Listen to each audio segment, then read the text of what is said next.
అందరికీ నమస్కారం, శుభోదయం. Welcome to profit master. ఇవాళ 5th జనవరి ఫ్రైడే. ఈ వీకెండ్ రోజున ఇంటర్నేషనల్ మార్కెట్స్లో పర్ఫార్మెన్స్, అలాగే మన మార్కెట్స్ మీద ఇంపాక్ట్ ఒకసారి చూద్దాం.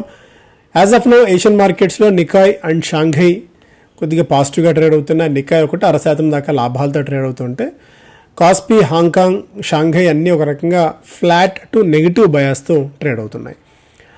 Musk once laughed of BYD as a threat. Now the Chinese giant has taken Tesla's EV crown. Here is how.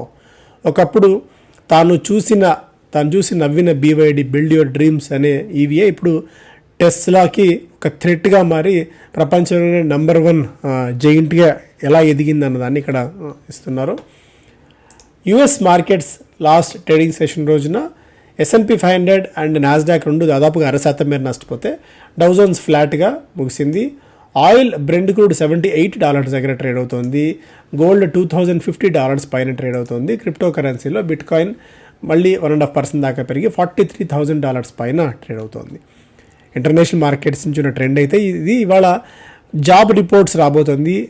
Job report ఆధారంగా కొద్దిగా మేబీ మార్కెట్స్లో నెక్స్ట్ ట్రేడింగ్ సెషన్ రోజున మనకి కొద్దిగా యాక్టివిటీ ఉండే అవకాశం ఉంది. స్పెసిఫిక్ స్టాక్స్ పరంగా చూస్తేనేమో Dabur's consolidated revenue is expected to register mid to high single digit growth during the third quarter. So మూడో క్వార్టర్లో మేబీ 6 నుంచి 9% మధ్య ఉండే అవకాశం ఉంది వృద్ధి రేట్ అనేది ఒక అంచనా. గ్రాసిమ్ రైట్స్ ఇష్యూ కోసం ధరను నిర్ణయించింది. $1,812 ఒక్కొక్క స్టాక్కి ధర నిర్ణయించింది. జనవరి 10 record date. Power finance corporation market borrowing program నుంచి దాదాపు వివిధ డెట్ సెగ్మెంట్స్ రూపంలో నుంచి 80,000 నుంచి దాదాపు 1,05,000 కోట్ల రూపాయల మేర సమీకరించే లక్ష్యంతో పనిచేస్తోంది. ఆర్బీఎల్ బ్యాంక్ టోటల్ డిపాజిట్స్ 13% మేర వృద్ధి చెందాయి.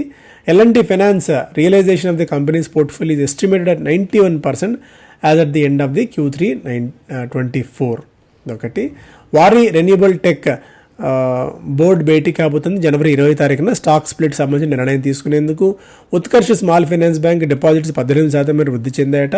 Lupin has received tentative approval from US FDA for its ANDA of dapagliflozin and saxagliptin which are indicated as an adjunct to diet and exercise to improve glycaemic control. So ఒక type 2 diabetes కోసం ఒక major డ్రగ్కి లుపిన్కి ఆమోదం లభించిపోతుంది. Economic Times first పేలో credit growth signals robust Q3 for India Inc but rising cost of funds might hit profitability of financiers. Credit growth చాలా స్ట్రాంగ్గా ఉంది. ఈ మధ్య వచ్చిన నెంబర్స్ అన్నీ కూడా చాలా స్ట్రాంగ్ నెంబర్స్ని కంపెనీస్ నమోదు చేస్తున్నాయి.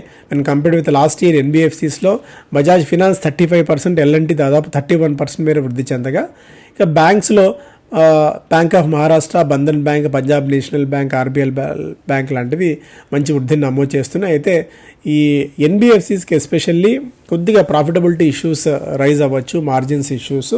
ఎందుకంటే ఈ క్యాపిటల్ అక్విజిషన్ ఆర్ ఈ నిధుల అక్విజిషన్ అనేది కొద్దిగా కాస్ట్లీగా మారింది. DIAL alternate no for airport train funds government GMR. ఇంకా దాని గురించి మళ్ళీ కొద్దిగా డీటెయిల్డ్గా మాట్లాడుకుందాం. For IT $16 billion deal feast on the table. $16 billion deals సిద్ధంగా ఉన్నాయి రాబోయే 6 నెలల కాలంలో అన్నది ఒక అప్డేట్ ఇక్కడ చూడవచ్చు. Slump to intensify local global firms race for contracts up for the renewal in the H1 this year. So మొదటి అర్ధభాగంలో ఎలా అంటే ఏ పెద్ద కంపెనీస్ ఎక్కడి నుంచి పెద్ద కాంట్రాక్ట్స్ తెచ్చుకునే అవకాశం ఉంది అన్నట్టుగా ఒక అప్డేట్ ఇక్కడ మనం చూడవచ్చు. GMR విషయంలో GMRకి ఒక దెబ్బ తగిలిందనే చెప్పుకోవాలి. ఎందుకంటే వాళ్ళు ఈ జనాల డబ్బును సమీకరించి జనాల నుంచి డబ్బులు తీసుకుని government rejects GMR group's proposal for Delhi airport to prefund 3,500 crore train corridor via passenger fee.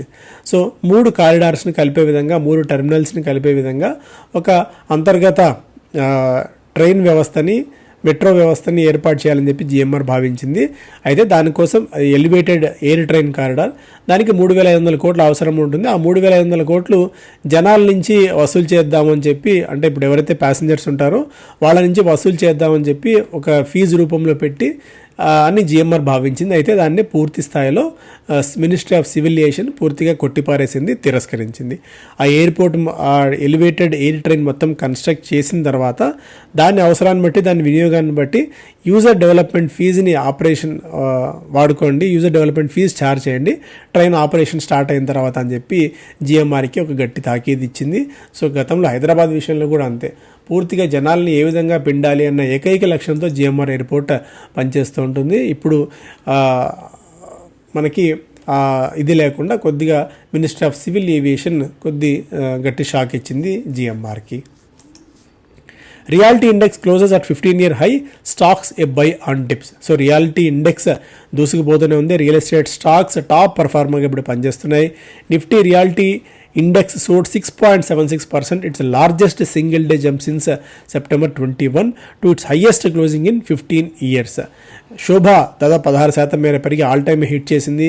1,300 రూపాయల మేర. మోతిలాల్ ఓస్వాల్ 1,400 రూపాయల దాకా టార్గెట్ ప్రైస్ ఇస్తుంది ఈ స్టాక్కి.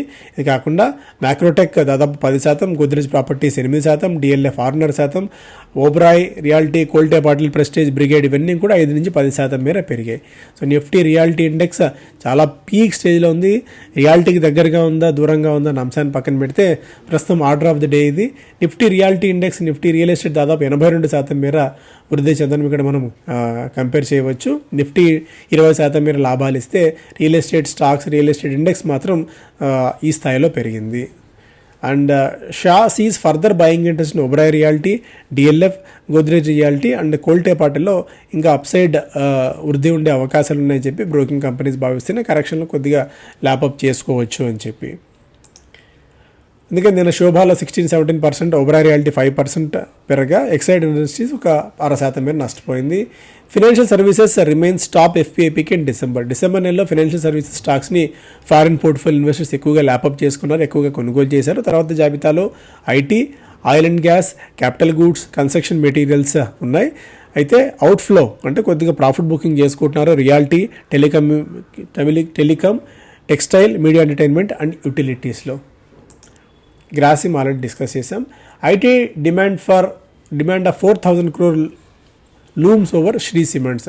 సో శ్రీ సిమెంట్స్కి దాదాపు 4,000 కోట్ల రూపాయల ఐటీ డిమాండ్ నోటీస్ వచ్చింది. ఐటీ డిమాండ్ అంటే వాళ్ళు నోటీస్ సర్వ్ చేశారు. అయితే కంపెనీ మాత్రం ఆ ఛార్జెస్ని డినై చేస్తుంది. Calls the allegations fundamentally speculative and devoid of merit అని. సో అంటిల్ అన్లెస్ దీని మీద ఒక క్లారిటీ వచ్చేదాకా ఒక ఓవర్ హ్యాంగ్ ఉంటుంది శ్రీ సిమెంట్స్ మీద. IndiGo unlikely to gain share as rivals' business plans take of.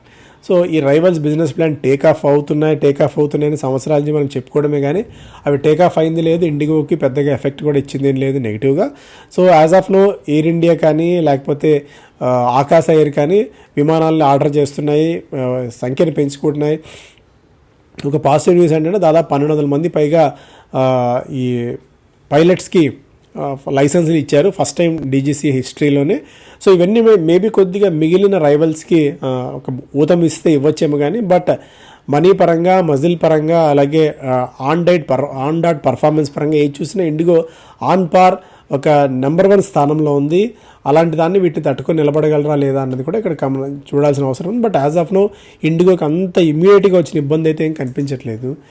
Profit 45 companies in ET 500 list earn more profit in H1 than in entire 23. So మొదటి అర్ధభాగంలోనే ఇప్పుడు ఏదైతే ET 500 లిస్ట్ మనం ప్రచురించారో దానిలో ఒక 45 కంపెనీలు ప్రామిసింగ్గా కనిపిస్తున్నాయని చెప్పి ఇక్కడ ఆ స్టాక్స్ని జాబితా ఇవ్వడం జరిగింది.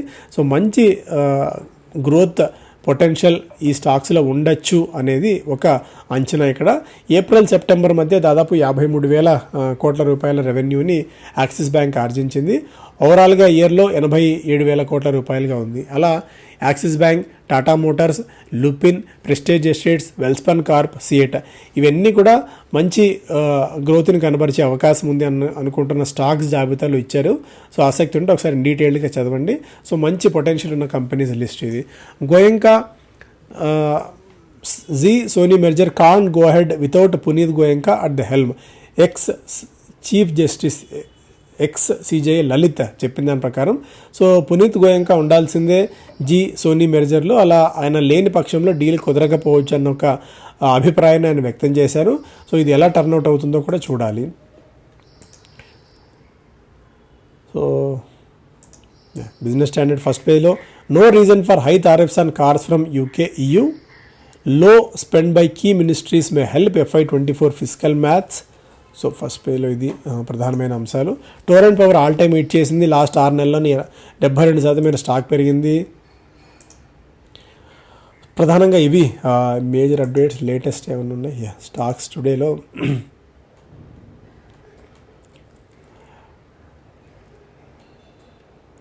శోభ బెస్ట్ ఎవర్ క్వార్టర్లీ సేల్స్ నమోదు చేసింది 1952 కోట్ల రూపాయల మీద. అలాగే 2 కొత్త ప్రాజెక్ట్స్ని కూడా కంపెనీ అనౌన్స్ చేసింది. దానివల్ల స్టాక్ నిన్న జంప్ చూసాము. జేకే బ్యాంక్ దాదాపు 12% మేర వృద్ధి నమోదు చేసింది total business when compared with last year. And RBL bank total deposits దాదాపు 92,743 కోట్ల రూపాయలుగా ఉంది. అది 13% మేర వృద్ధి. And Torrent pharma, the pharma company has established wholly owned subsidiary named Farmaceutica Torrent Colombia. International operations పెంచడానికి టోరెంట్ ఫార్మా డెసిషన్ అది.